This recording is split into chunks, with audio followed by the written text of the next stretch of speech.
بسم اللہ الرحمن الرحیم۔ السلام علیکم رحمۃ اللہ وبرکاتہ۔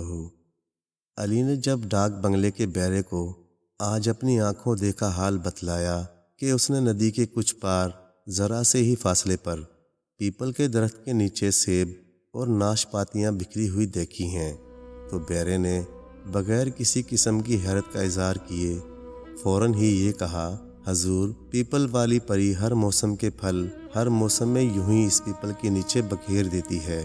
اور پھر ایک سرد آہ کے ساتھ رکتے ہوئے بولا، لیکن اس درخت کے قریب جانا منع ہے۔ سنا ہے کہ جو کوئی بھی وہاں کا رخ کرتا ہے اور ان پھلوں کو کھاتا ہے، اس کے ہاتھ پاؤں اسی وقت چھل ہو جاتے ہیں اور اس میں چلنے پھرنے کی سکت باقی نہیں رہتی، اور رات کو پیپل والی پری اس کو اڑا کر کسی اور دیش کو لے جاتی ہیں۔ یہ سن کر علی نے ایک زوردار قہقہ لگایا، اور تم اس کو سچ مانتے ہو؟ بے شک کہا جاتا ہے کہ جو کوئی بھی آج تک اس درخت کے قریب گیا ہے واپس لوٹ کر نہیں آیا۔ جھوٹ نہیں کہہ رہا ہوں میں، یہ سچی بات ہے۔ اس پر علی نے ایک اور قہقہ لگایا۔ بیرے نے میز پر چائے کی ٹرے رکھی اور باہر چلا گیا، لیکن علی اس سوچ میں ڈوب گیا کہ آخر سیب اور ناشپاتیاں پیپل کے درخت سے کیوں کر ٹپکتی ہیں۔ اس جنگل میں کافی دور دور تک گھومنے کے باوجود علی نے کوئی سیب یا ناشپاتی کا درخت نہیں دیکھا تھا، اور نہ ہی ان کوہستانی سلسلوں میں کسی پھلدار درخت کے اگنے کی توقع کی جا سکتی تھی۔ یہاں پر تو بیشتر درخت نوکیلے کانٹوں والے تھے، جن میں پھول تو بے شک آتے تھے لیکن کوئی پھل نہیں لگتا تھا۔ سیب اور ناشپاتی کے درخت تو کشمیر کی سبز وادی میں ہی ہو سکتے ہیں، جو اس مقام سے کم و بیش 50-60 کلومیٹر دور تھی۔ ظاہر ہے کہ تیز سے تیز آندھی اور جھکڑ بھی انہیں اتنی دوری پر لا کر نہیں ٹپک سکتا، اور نہ ہی کوئی پارٹی پکنک منانے اس دور دراز جنگل میں نہیں آئی تھی۔ علی اگلے روز اور اس سے اگلے روز بھی ندی کے پار گیا، لیکن ہر روز اسے پرانے پھلوں کے ساتھ ساتھ تازہ پھل بھی ایک کثیر تعداد میں بکھرے ہوئے ملے۔ علی سخت حیرت میں تھا کہ آخر یہ ماجرا کیا ہے۔ بیرے نے اس ضمن میں جتنی بھی داستانیں سنائی تھی، ان میں سے کوئی بھی قابل قبول نہ تھی، اس لیے وہ کسی بھی نتیجے پر نہ پہنچ پایا۔ آخر علی نے تمام رات پیپل کے درخت کے نیچے گزارنے کا فیصلہ کیا۔ مغرب میں سورج اپنی کرنیں سمیٹ رہا تھا۔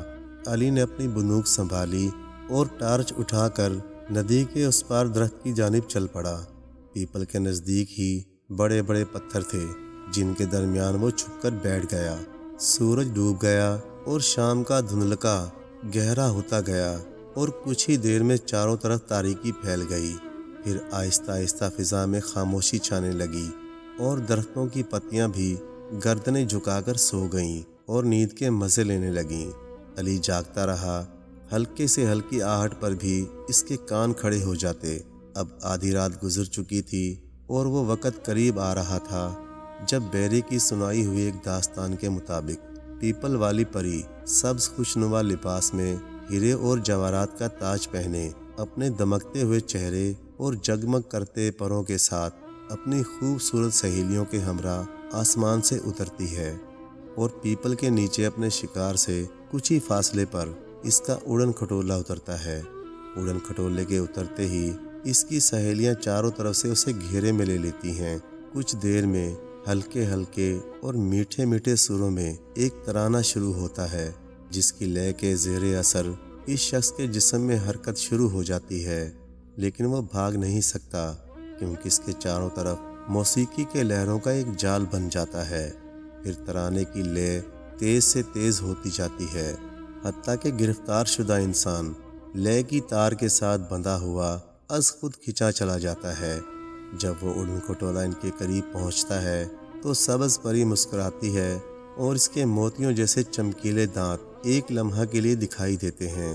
اس کے استقبال کے لیے وہ اپنا ہاتھ آگے بڑھاتی ہے، جسے پکڑنے کے لیے اس کے چھل بازو اوپر اٹھتے ہیں۔ عین اسی وقت اس کے پروں سے عجیب و غریب روشنی کی شعاعیں پھوٹنے لگتی ہیں، اور اس کے ساتھ ہی ترانے کی لے اور بھی تیز ہو جاتی ہے۔ پروں سے روشنی کے آبشار جاری ہو جاتے ہیں اور اوپر کو اٹھنا شروع ہو جاتا ہے۔ موسیقی کی لے اور روشنی کی مقناطیسی قوت کے ساتھ گرفتار انسان بھی کھینچا چلا جاتا ہے اور زمین سے پاؤں اکھڑ جانے کے بعد وہ اڑن کھٹولے کے پیچھے پیچھے اوپر کو اٹھتا ہی چلا جاتا ہے اور نظروں سے اوجھل ہو جاتا ہے۔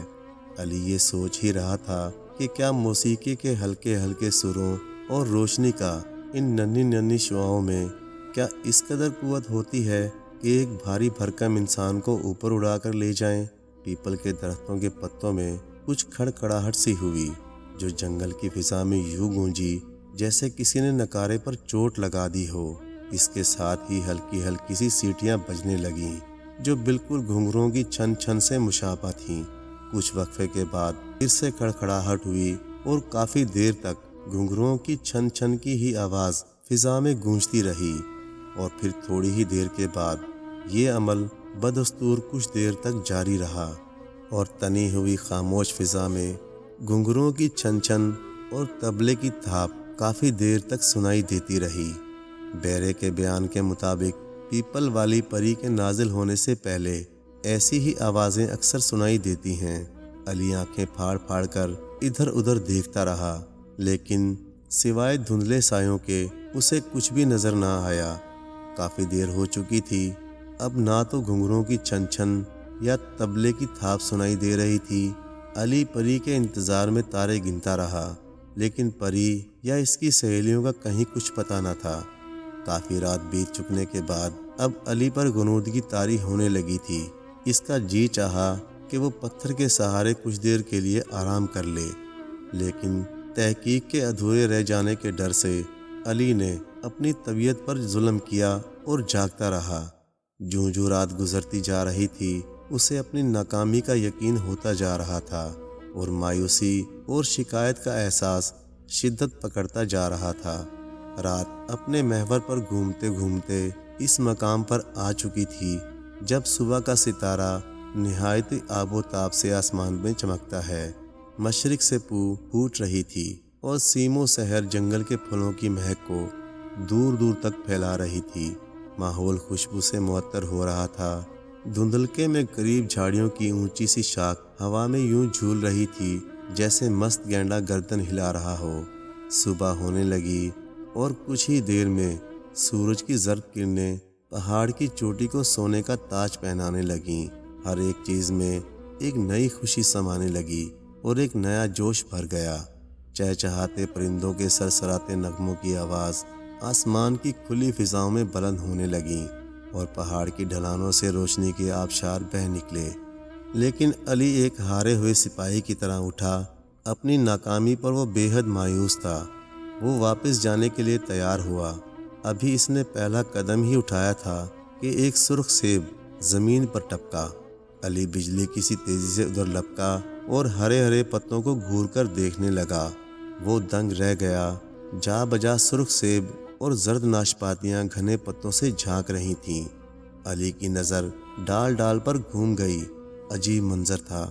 درخت کی ٹہنیوں کو اپنی آہنی پنجوں میں جکڑے ہوئے بے شمار پرندے لٹکے تھے، جن میں سے ہر ایک کی لمبی مڑی ہوئی گردن کے نصف دائرے میں تازہ سیب یا ناشپاتیاں پھنسی تھیں۔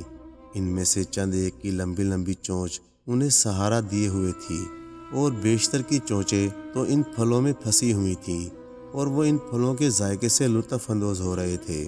پھر ان میں سے چند ایک کی گرفت ڈھیلی ہوئی اور کچھ پھل زمین پر گر پڑے۔ علی نے اپنا سانس روک لیا کہ کہیں یہ پرندے اس کی آہٹ پا کر اڑ نہ جائیں۔ وہ خوب غور سے دیکھتا رہا۔